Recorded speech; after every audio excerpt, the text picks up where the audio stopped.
Assalamualaikum warahmatullahi wabarakatuh. Halo Sobat Semansa, perkenalkan saya Sofia dan pada kesempatan kali ini saya sedang bersama salah satu siswi berprestasi di SMA Negeri 1 Bau-Bau. Baik, boleh perkenalan dirinya dulu Kak? Halo Sobat Semansa, perkenalkan nama saya Wadi Agista Anggreni Rahman. Teman-teman saya kerap memanggil saya dengan panggilan Agista.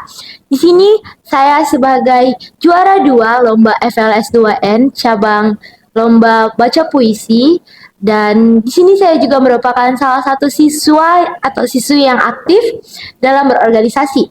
Contohnya, saya menjadi Ketua PMR Wira SMA Negeri 1 Bau-Bau dan merupakan bendahara dari Forum Palang Merah Remaja Kota Bau-Bau. Dan mungkin masih banyak lagi organisasi yang saya ikuti, tapi tidak bisa saya sebutkan satu persatu. Oke, baik guys. Jadi sebagai siswi berprestasi nih, tentunya Kak Agis memiliki cukup banyak pengalaman bukan yang dapat di-share untuk kita semua nih. Nah, jadi pada kesempatan kali ini saya mau sedikit berbincang singkat dengan Kak Agis tentang pengalamannya yang mungkin bisa di-share untuk sobat semansa sekalian. Oke, baik. Saya dengar tadi Kak Agis ini sempat memenangkan lomba sebagai juara 2 lomba baca puisi di FLS 2N Iya, tahun ini ya? betul sekali. Oke, jadi saya mau nanya dulu nih. Pertama, sejak kapan sih Kak Agis mulai menggeluti bidang baca puisi ini? Oke, cerita sedikit nih ya guys. Jadi sejak tertarik dengan lomba baca puisi itu jujurnya dari SD. Ceritanya tuh begini. Jadi saya ini kan lagi ada acara perpisahan gitu di sekolah SD saya, SD Wong Kanapi. Terus ada lombanya nih. Nanti kata kepala sekolah, iya, jadi yang berminat anak-anak mau ikut baca puisi, boleh silakan daftar. Di situ kan namanya antusias anak-anak ya, pasti kayak apa ini baca puisi? Kita sekedar membaca kah atau kita kita kan saya lihat-lihat di YouTube juga lihat kayak ih noraknya baca puisi ini kayak gitu kan, tapi namanya anak-anak jiwa penasarannya itu kan muncul terus gitu. Jadi aku coba baca setiap hari latihan. Nah, pas aku tampil itu, ternyata dapat juara 1. Dari situ kan namanya, wah, ternyata saya bisa baca puisi gitu.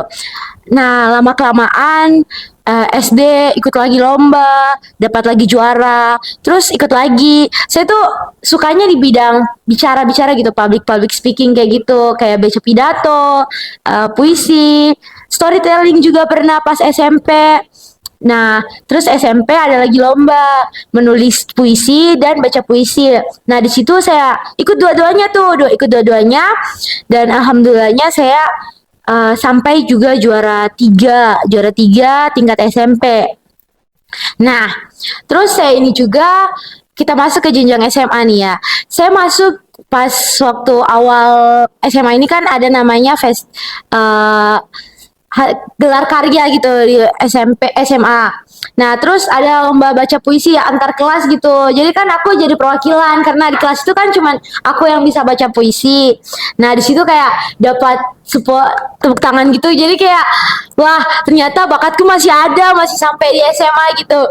Sudah Mi, saya teruskan bakat-bakat saya, ternyata dipanggil sama sekolah, di notis sama sekolah ikut lomba FLS 2N. Di situ posisinya kan perekaman, dia daring lombanya pada tahun 2022. Terus hasil saya mendapatkan juara, hanya sampai juara 4 ya, belum sampai rezeki, tapi itu sampai tingkat ke provinsi.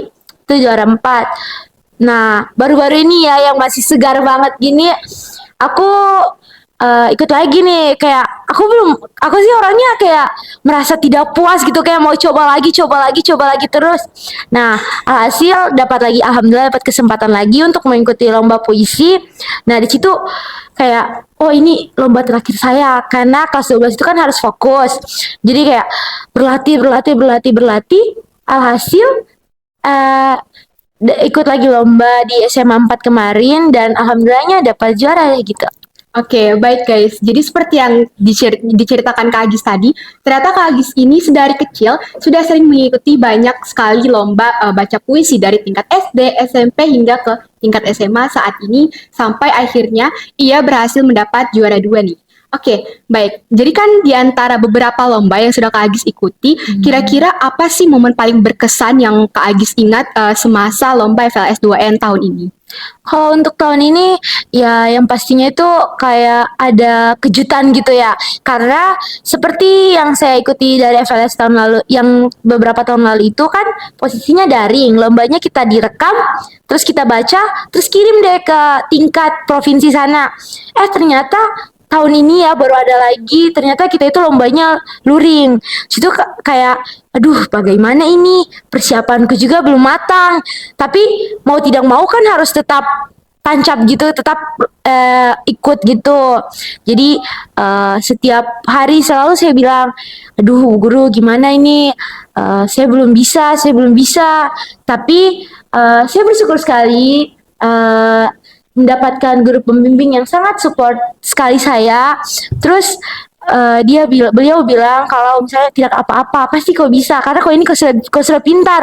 Selalu beliau support terus saya. Nah, terus saya bicara juga di mama saya, bilang, "Mah, bagaimana ini? Saya tidak bisa kayaknya, lawan-lawan saya itu yang juara satu lomba di BNN lah, BM, apalah semua yang Ya, ada di sempat ada lomba-lomba." keraguan. Iya, takut gitu, takut banget gitu. Jadi jadi yang paling berkesan itu kayak support dari orang-orang terdekat saya gitu. Terus ada juga lah support dari itulah gitu gak sih? Mungkin itu saja yang membuat saya berkesan di tahun ini. Oke, baik. Jadi selain support dari pembina sendiri, apakah fasilitas yang diberikan oleh sekolah juga sudah mendukung serta dari lingkungan apakah sudah berkesan dan sangat membantu atau bagaimana, Kak? Jujur kalau dari fasilitas yang telah diberikan oleh sekolah itu saya sangat uh, bangga sekali, karena itu jujur yang paling susah menurut saya dalam tampil di sini itu untuk mencari kostum ya, karena itu saya keliling cari pakaian ini pakaian itu, karena temanya itu katanya pakaian adat dari pakaian tradisional dari masing-masing provinsi, tapi tidak boleh pakaian adat. Jadi situ kayak kita, aduh gimana ya cara cara stylingnya, apakah kita hanya pakai kemeja dengan sarung buton, kayak itu sudah basic sekali. Jadi kayak pembina saya ini mau ada hal yang baru lagi gitu. Terus kalau untuk dukungan dari teman-teman, teman-teman kelas saya, teman-teman SMA saya, dan teman-teman di luar sekolah saya itu sangat support banget saya, karena selalu bilang kasih semangat saya dan lain sebagainya begitu. Jadi setelah mendengar cerita dari Kak Agis tadi, saya mau nanya, kira-kira setelah mengikuti lomba FLS 2N tahun ini, Kakak ada kepuasan sendiri tidak dengan hasil lombanya? Atau menurut Kakak, oh masih kurang nih, seharusnya saya harus masih bisa melakukan usaha seperti ini, begini, atau bagaimana? Oh, jujur iya. Menurut saya kan dari awal sih sudah bilang, saya ini kadang merasa, oh ternyata saya ini belum belum sesuai target saya lah. Karena di situ posisinya juga kurang efektif, di situ posisinya hujan, suaranya juga tidak kentara, konsentrasi juga saya ngeblank gitu. Jadi hasil adalah hal yang tidak sengaja terlakukan, tidak ada di benak saya, malah terjadi begitu. Makanya kayak saya berpikir kalau bisa tahun depan saya akan ikut lagi, walaupun ini bukan FLS 2N ataupun lomba-lomba lainnya, saya akan ikut terus sampai saya bisa mendapatkan juara satu, karena itu target saya sedari kecil gitu.